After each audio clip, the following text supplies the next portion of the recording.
How to set lock screen in laptop. Hello guys, this is Sarah from Create, Login and Delete. Let's get started. So first go ahead and open your settings. And you can do this by pressing Window and I button. Once you open settings, click on accounts. Now to add picture to your account, make sure you're on the Your Info tab. And at the bottom, you'll see Create Your Picture. So you can click on Camera to take your photo right now, or you can click on Browse for one to select a photo. To change your username, open your control panel. So click on the search bar and type in control panel. Click on open and then click on user accounts.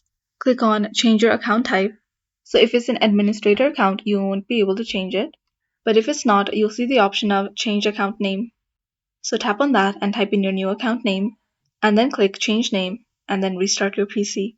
To set up your password, come back to your settings and then click on account. Click on sign in options. Scroll down under password and you can click on here to add a password. If you've already added a password, you can click here to change your password. So once you type in your password, click on add. So in this way, you can set up your picture, your username, and your password. So this is how to set lock screen in laptop. Thanks for watching till the end, and don't forget to like, share, and subscribe.